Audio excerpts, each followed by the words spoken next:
नमस्कार, लोकप्रवाह न्यूज मध्ये आपलं स्वागत आहे। सामाजिक, राजकीय, शैक्षणिक व सांस्कृतिक अशा विविध अपडेट्ससाठी दिलेल्या बेल आयकॉनवर प्रेस करा, लाईक करा, शेअर करा, सबस्क्राईब करा। आणि इथून पुढच्या काळात देखील इथल्या व्यापारी वर्गाला कुठल्याही प्रकारची इजा होणार नाही किंवा त्यांच्यावर कुठलाही अन्याय अत्याचार होणार नाही याची काळजी मी भालके कुटुंबातील प्रतिनिधी म्हणून सदैव घेईन आणि तुमच्या सोबत तुमचे एक सहकारी म्हणून तुमच्या पाठीमागे भक्कम उभा राहण्याचं काम मी प्रामाणिकपणे पार पाडेन। आज एकीकडे तुम्ही लाडकी बहीण सगळ्यांना सांगत फिरताय, लाडकी बहीण तुम्ही जरूर आठवा, पण त्याच इथं चुडं, बांगड्या, फुलं, माळा विकणाऱ्या लाडक्या बहिणीवर तुम्ही काठीनं हल्ला केला। त्यावेळी तिच्या पाठीमागं त्यांचा भाऊ म्हणून उभा राहिलेले आदरणीय भारत नाना देखील तुम्ही नक्कीच आठवा, कारण तुमच्यावर ज्यावेळेस कुठल्या प्रकारचा अन्याय होतो त्यावेळेस लोकप्रतिनिधी झोपलेले असतात, ते कुणी इथं येत नाही। त्यावेळेस ते कसे येतील? त्यांना गरिबांची जान पोटतिडकी असली पाहिजे। लोकप्रतिनिधी आज कॉरिडॉरचा विचार केला तर लोकप्रतिनिधीच कॉरिडॉरचा ठेकेदार इंजिनियर आहे, त्यामुळे तो तुमच्याबद्दल कधीच विचार करणार नाही, उलट तो कॉरिडॉर व्हावा यासाठीच प्रयत्न करेल, का तर ह्या कॉरिडॉरचा ठेकाच त्यांना घ्यायचा आहे आणि त्यातून त्यांना त्यांचा घर उभा करायचा आहे।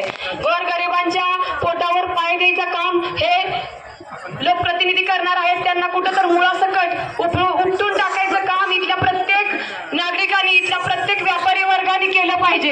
आज इथं चुडे बांगड्या मागच्या काळात बघितलं, वारीचा काळ आला तर इथं बसणाऱ्या माईमाऊलींचा धंदा 200-250 रुपये कमाई असते दिवसाची दादा चुडे बांगड्या विकून। इथल्या भागातून मी इथं बरेच व्यापारी मला ओळखतात, कधी सहज जाता इथून जायचा प्रसंग आला तर जाणून बुजून मी तिथं गाडी उभा करून इथं येते आणि आवर्जून प्रत्येक माईमाऊलीपाशी चुडा घालते, का तर मला इथल्या माईमाऊलीला विचारायचं असतं की माय तुमचं इथलं व्यवस्थित चाललंय का। एक प्रामाणिक भावना माझी असते, कारण मी पण सर्वसामान्य शेतकरी कुटुंबातून आलेली पोरगी आहे। नानांनी आम्हाला शिकवण दिलेली आहे की आज इथला गोरगरीब सुखी तर सगळा समाज सुखी झाला तर उद्या हा पंढरपूर समृद्ध होणार आहे। आणि त्यासाठी इथल्या उपस्थित व्यापारी वर्गाला एक कळकळीची विनंती आहे, इथून पुढच्या काळात जरी कधी तुमच्यावर काय वाईट प्रसंग आला, काही वेळ आली तर एक बहीण म्हणून मी नक्की तुमच्या पाठीमागे भक्कम उभं राहण्याचं काम करेन। आणि त्यासाठी खऱ्या अर्थानं आपल्यावर अन्याय अत्याचार करणारं भाजप सरकार आपल्याला हद्दपार करायचंय, त्यासाठी मी सर्वांना इथं विनंती करते, येणाऱ्या पुढच्या काळात सुद्धा वारीत आपल्याला जो नाहक त्रास सहन करायला लागतो, चुडे विक्रेत्या, बांगड्या विक्रेत्या किंवा छोटे व्यापारी आहेत किंवा वाहनं त्यांना पास मिळत नाही, ते पास मिळवून देण्याची सोय सुद्धा आपण आपलं सरकार आल्यानंतर नक्की करू। आणि आज मला आवर्जून सांगायचंय, आमच्या सागरदादांनी प्रश्न उपस्थित केला की आमच्या समाजावर, बडवे उत्पाद समाजावर ज्यावेळेस अन्याय झाला त्यावेळेस माझ्याकडे ते कागद पण आहे।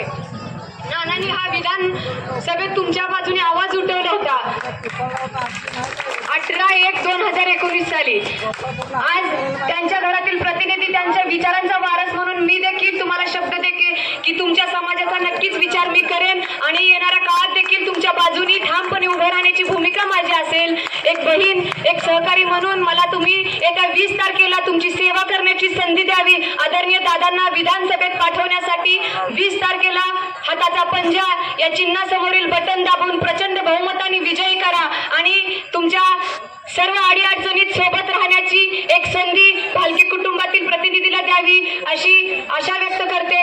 आणि येणाऱ्या पुढच्या काळात कुठल्याही अडचणीच्या काळात मला हाक द्या, तुम्हाला साथ दिल्याशिवाय मी अजिबात शांत बसणार नाही हा शब्द आणि ग्वाही तुम्हाला देते।